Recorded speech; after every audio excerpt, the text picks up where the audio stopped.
Investigadores rusos a finales de los años 40 mantuvieron a 5 personas despiertas por 15 días utilizando un estimulante basado en gas. Los tuvieron encerrados en un ambiente sellado para monitorear cuidadosamente el uso de oxígeno, de manera que el gas no los matase, debido a las altas concentraciones de gas. Esto fue antes de que existiera el circuito cerrado, por lo que tuvieron que usar micrófonos y ventanas con grosor de 5 pulgadas para observar a los sujetos. El cuarto estaba lleno de libros, cobijas para dormir, pero ninguna cama, agua corriente, baño y la suficiente cantidad de comida para que los 5 sobrevivieran por un mes. Los sujetos de prueba eran prisioneros políticos y de guerra declarados enemigos del Estado durante la Segunda Guerra Mundial. Todo estuvo bien por los primeros 5 días. Los sujetos rara vez se quejaban después de que, falsamente, se les había prometido su libertad si aceptaban tomar parte de la prueba y no dormir por 30 días. Sus conversaciones y actividades fueron monitoreadas y los científicos notaron que conforme pasaba el tiempo, ellos hablaban sobre incidentes traumáticos de su pasado. Después de 5 días se empezaron a quejar de las circunstancias y eventos que los llevaron a donde estaban y empezaron a demostrar paranoia severa. Dejaron de hablar entre ellos, y comenzaron a murmurar de manera alterna en los micrófonos. De manera extraña, todos parecían creer que podían ganar la confianza de sus captores si traicionaban a sus camaradas. En un principio se creyó que esto era un efecto del gas. Después de 9 días, el primero de ellos empezó a gritar. Corría por todo el cuarto gritando repetidamente por 3 horas seguidas. Después, trató de continuar gritando, pero solo podía dar un grito ocasional. Los científicos postularon que físicamente se había destrozado las cuerdas vocales. La parte más sorprendente de este comportamiento fue cómo sus compañeros reaccionaron a esto. O mejor dicho, cómo no reaccionaron. Continuaban murmurando en los micrófonos hasta que el segundo de los prisioneros comenzó a gritar. 2 de los prisioneros que no gritaban, tomaron los libros y llenaron página tras página de sus propias heces, y de manera calmada, los pusieron sobre las ventanas del cuarto. Los gritos cesaron de repente, al igual que los murmullos de los micrófonos. Pasaron otros 3 días. Los investigadores checaban los micrófonos constantemente para asegurarse de que trabajaban, porque creían que era imposible no escuchar sonidos con 5 personas dentro. El consumo de oxígeno indicaba que los 5 debían seguir vivos. De hecho, el consumo de oxígeno era el necesario para 5 personas que hacían ejercicio extenuante. En la mañana del 14º día, los investigadores hicieron algo que no debían hacer para llamar la atención de los prisioneros. Utilizaron el intercom dentro del cuarto, esperando provocar respuestas de los prisioneros, pues temían que estuviesen muertos, o en estado vegetal. Anunciaron: abriremos el cuarto para probar los micrófonos. Aléjense de las puertas y acuéstense con las manos atrás en el piso o se les disparará. Se le otorgará la libertad a uno de ustedes si obedecen. Para su sorpresa, escucharon solo una frase, con voz calmada: no queremos ser liberados. Hubo gran debate entre los investigadores y fuerzas militares que financiaban el proyecto. Sin poder provocar más respuestas utilizando el intercom, finalmente se decidió abrir el cuarto a la medianoche del día número 15. Se limpió el gas del cuarto, y se llenó de aire fresco. Inmediatamente, voces de los micrófonos empezaron a objetar.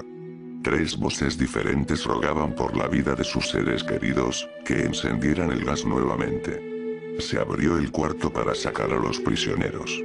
Gritaron más fuerte que nunca, al igual que los soldados, cuando vieron lo que había dentro. 4 de los sujetos seguían vivos. Las raciones de los pasados 5 días no habían sido tocadas. Habían pedazos de carne de las costillas y pantorrillas del sujeto muerto colocados dentro del drenaje del centro del cuarto, bloqueándolo, permitiendo que 4 pulgadas de agua se acumulara en el piso. Los 4 sobrevivientes también tenían pedazos de piel y carne arrancada de sus cuerpos. La destrucción de tejidos y la exposición de huesos en la punta de sus dedos indicaba que las heridas fueron infligidas por las manos, y no con los dientes, como era de suponerse. Al examinarlos, se descubrió que la mayoría de las heridas fueron autoinfligidas en su mayoría. La piel y los órganos detrás de las costillas fueron removidos, mientras que el corazón, los pulmones y el diafragma seguían en su lugar. El tracto digestivo de los 4 sujetos podía verse trabajar, digiriendo comida. Rápidamente se hizo aparente estaban digiriendo su propia carne, y que ellos la arrancaron y se la comieron en el transcurso de los días. La mayoría de los soldados eran fuerzas especiales rusas en las instalaciones, pero aún así, muchos se negaron a regresar al cuarto para sacar a los prisioneros. Estos, sin embargo, insistían a gritos que los dejaran dentro y de manera alterna rogaron y demandaron que se encendiera el gas nuevamente, para evitar quedarse dormidos. Para sorpresa de todos, los sujetos pusieron una resistencia feroz durante la extracción. Un soldado ruso falleció cuando un sujeto le mordió el cuello, otro fue gravemente herido cuando otro de los prisioneros le mordió la arteria femoral y los testículos. Otros 5 soldados perdieron la vida, si se cuentan a aquellos que se quitaron la vida en las semanas consecuentes al incidente. Durante la lucha, uno de los prisioneros dañó su vaso, sangrando de manera casi inmediata. Se intentó sedar al sujeto, pero fue imposible. Se le inyectó más de 10 veces de la dosis humana de morfina, y aún así luchó como un animal rodeado, rompiendo las costillas y un brazo de un doctor. Se veía latir su corazón al máximo por 2 minutos completos, mientras se desangraba, y continuó gritando por más de 3 minutos, atacando a quien se le acercara, repitiendo la palabra más una y otra vez, cada vez más débil, hasta que cayó en silencio. Los otros 3 sobrevivientes fueron inmovilizados fuertemente y llevados hacia instalaciones médicas. 2 de ellos, con cuerdas vocales intactas, demandaban continuamente más gas para permanecer despiertos. El más herido de los 3, fue llevado al único cuarto de cirugía que había en las instalaciones. En el proceso de su preparación para colocar nuevamente sus órganos en su lugar, se notó que el sujeto era totalmente inmune a los sedantes. Peleó furiosamente cuando el gas anestésico se le estaba colocando. Se necesitó un poco más de anestesia de la normal para sedarlo, pero al momento que sus ojos se cerraron, su corazón se detuvo. En la autopsia, se encontró que en su sangre había 3 veces la cantidad normal de oxígeno. También se rompió 9 huesos en la lucha para no ser controlado. El segundo sobreviviente, era el que primero gritó del grupo. Con sus cuerdas vocales destruidas, él no pudo objetar la cirugía, y solo reaccionaba agitando violentamente la cabeza en desacuerdo cuando se le administraba el gas anestésico. Afirmó violentamente con la cabeza cuando alguien sugirió hacer la cirugía sin anestesia, y no reaccionó durante la misma, que duró 6 horas en la cual se intentó reemplazar sus órganos abdominales y cubrirlo con lo que quedaba de su piel. El cirujano afirmó que era médicamente imposible que el sujeto siguiera con vida. Una enfermera aterrada que ayudó en la cirugía, comentó que la boca del paciente formaba una sonrisa cada vez que sus ojos se encontraban. Cuando la cirugía terminó, el sujeto miró al cirujano y empezó a hacer sonidos fuertemente, como tratando de hablar. Asumiendo que esto era de gran importancia, el cirujano le entregó un papel y una pluma, para que el paciente pudiera comunicarse. Sigue cortando, escribió.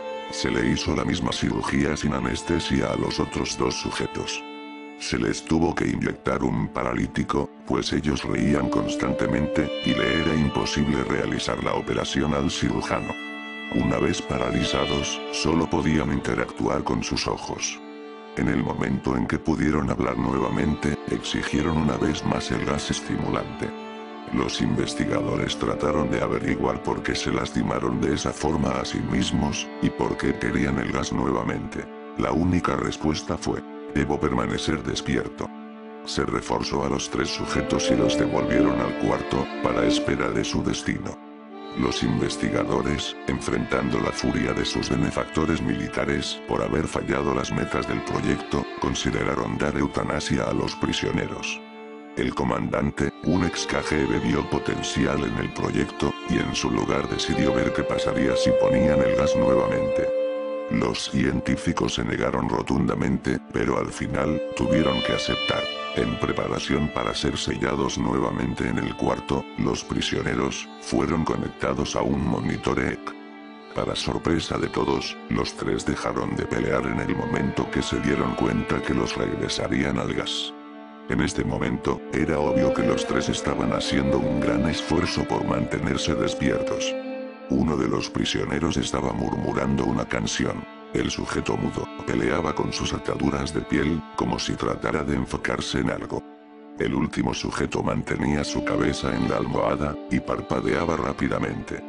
Siendo este el primero al que se le puso el EEG, la mayoría de los investigadores monitoreaban sus ondas cerebrales con sorpresa.